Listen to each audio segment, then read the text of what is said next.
দর্শক আমন্ত্রণ আজকে চট্টগ্রামের সাথে আছি আমি শাওন দত্ত।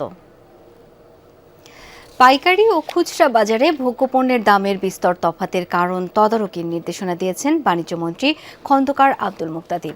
চট্টগ্রামে খাতুনগঞ্জ পরিদর্শন শেষে ব্যবসায়ীদের সাথে সভায় এই নির্দেশনা দেন তিনি। জ্বালানি তেলের পর্যাপ্ত সরবরাহ আছে উল্লেখ করে আতঙ্কিত না হওয়ার আহ্বান জানান মন্ত্রী। দুপুরে ভোগ্যপণ্যের সবচেয়ে বড় পাইকারি বাজার চট্টগ্রামের খাতুনগঞ্জে গিয়ে বাজার পরিদর্শন করেন বাণিজ্যমন্ত্রী খন্দকার আব্দুল মুক্তাদির। পরে ভোগ্যপণ্য সরবরাহ ও মূল্য পরিস্থিতি নিয়ে ব্যবসায়ীদের সাথে মতবিনিময় করেন। বলেন, গত ২০ বছরের মধ্যে এবারই ভোজ্য তেলের বাজার সবচেয়ে স্থিতিশীল। জ্বালানি তেলের পর্যাপ্ত সরবরাহ আছে জানিয়ে আতঙ্কিত না হওয়ার আহ্বান জানান। বাজার ঠিক আছে, বাজারে যথেষ্ট সরবরাহ আছে। কেউ যদি বাড়তি মূল্য নেয়ার চেষ্টা করে, সেটা আপনারাও সচেতন থাকবেন।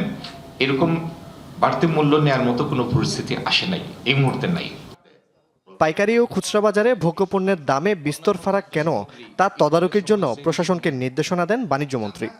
পাইকারি আর খুচরা বাজারের যে অযৌক্তিক ব্যবধান, রোজার পরে আমরা একটা ফ্যাক্ট ফাইন্ডিং কমিটি করব। এখানে আপনারাও থাকবেন, ব্যবসায়ীরাও থাকবেন, প্রশাসনের মানুষেরও সংযুক্তি থাকবে। মূল্যবৃদ্ধির জন্য বিভিন্ন কারণ তুলে ধরেন ব্যবসায়ীরা। ব্যবসায়ীদের বিনিয়োগে উদ্বুদ্ধ রাখতে অর্থনৈতিক পুনরুদ্ধারের সহজ ঋণ প্রাপ্তির পাশাপাশি এই সমস্ত ইন্টারেস্ট রেট ওয়ান ডিজিটে আনতে হবে। এই মার্জিনটা যদি সহনীয় পর্যায়ে 10 থেকে 15% মার্জিন আগে যা ছিল এই পর্যায়ে আনা যায়, তাহলে ম্যাক্সিমাম মানুষ এটাতে অন্তর্ভুক্ত হতে পারে।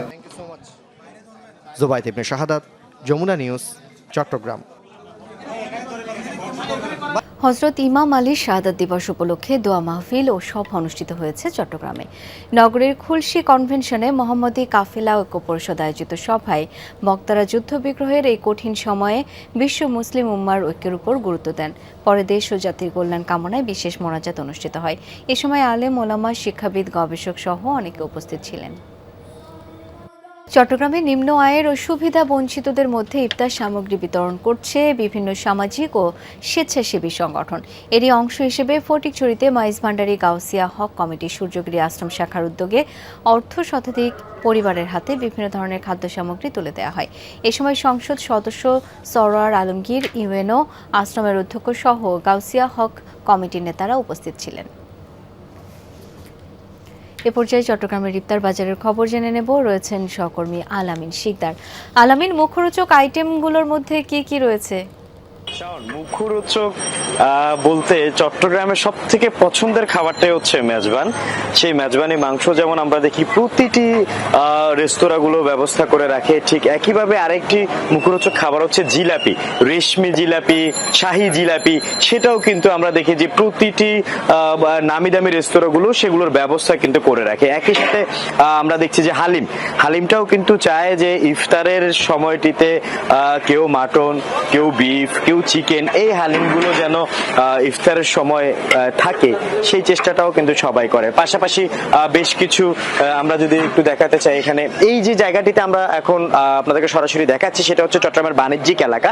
সেই বাণিজ্যিক এলাকায় ইফতারের ভিড়টা কিন্তু ঠিক 4:30 থেকে 5টা পর্যন্তই থাকে, এরপরে কমে যেতে থাকে, কারণ সেই সময়টিতে অফিস ছুটি হয়ে যায়। বাসায় যাওয়ার আগ মুহূর্তে এখান থেকে কিনে নিয়ে যায়। আমরা যেমন এই রেস্তোরাঁটিতে দেখছি যে বেগুনি, চিকেন কিমা চাপ, চিকেন জালি কাবাব, পেঁয়াজু, যেটা সচরাচর সবসময় প্রতিটা রেস্তোরাঁ, প্রতিটি হোটেল সবগুলোতে আমরা দেখি যে খাবারের হোটেলগুলোতে থাকে।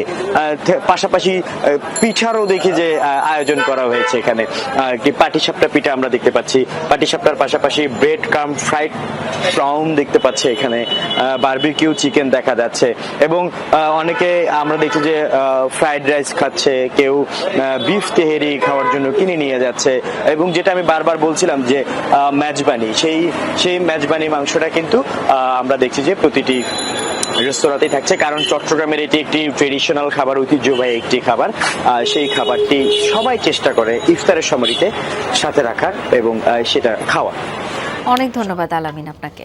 আর এই ছিল আজকে চট্টগ্রামের আয়োজনে। ধন্যবাদ এতক্ষণ সাথে থাকার জন্য।